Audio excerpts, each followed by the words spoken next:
여러분, 오늘은 인륜을 무시한 자식의 욕심을 법이 막아낸 이야기를 들려드리겠습니다. 이 이야기는 실제로 있었던 사건이며 대한법률구조공단이 선정한 2023 법률구조 우수 사례 중에 하나입니다. 70대 아버지는 평생 잊을 수 없는 한 사람이 있었습니다.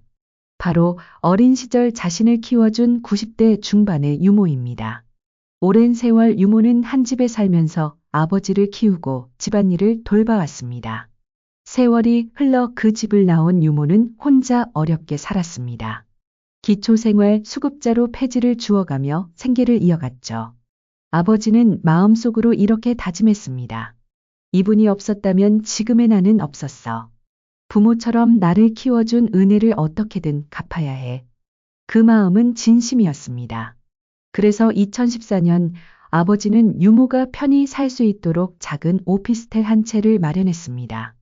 오피스텔은 7평짜리, 즉 23평방미터 크기였습니다. 단, 집 문서에는 아들의 이름을 올려두었죠. 삼자간 등기 명의 신탁을 통해 아들 명의로 해둔 것입니다.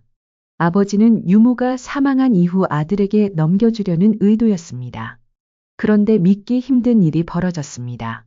2021년 아버지의 아들이 유모에게 찾아와 말했습니다.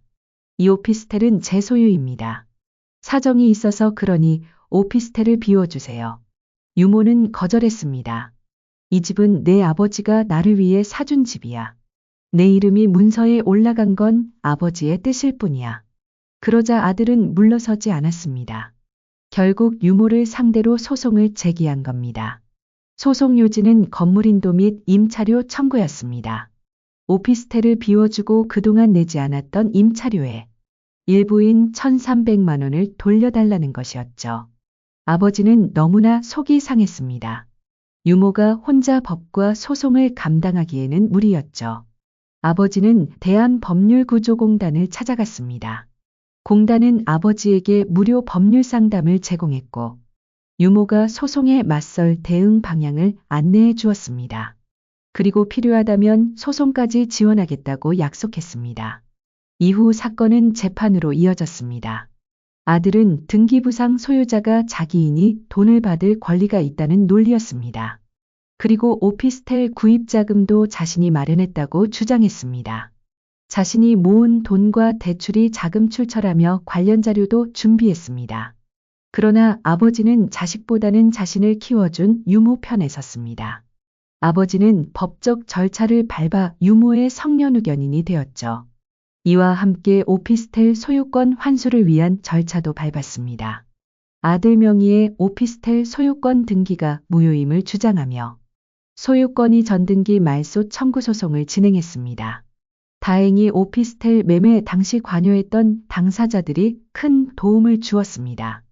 공인중개사와 매도인이 삼자간 등기명의 신탁 사실에 대해 증언한 것입니다.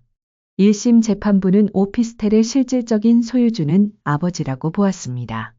이에 따라 재판의 향방은 완전히 바뀌었습니다. 아들의 청구는 기각되었고 항소심에서도 결과는 바뀌지 않았습니다. 무시한 자식의 욕심은 꺾이고 아버지의 순수한 마음이 지켜진 순간이었습니다. 유모 측 소송을 대리한 공단 서울 동부지부는 이렇게 말합니다. 명의 신탁 법리에 따르면 승소하기 어려운 사건이었지만 길러주신 은혜를 끝까지 잊지 않은 아버지의 의지가 승소로 이끌었다.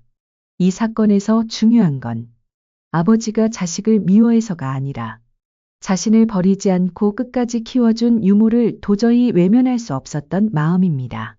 그 마음을 법원이 인정했고 대한법률구조공단의 도움으로 아버지의 뜻을 지키는 판결을 받아낼 수 있었습니다. 이 사건은 우리에게 말합니다. 낳아주신 은혜도 크지만 키워주신 은혜 역시 법이 지켜야 할 가치라는 것을요.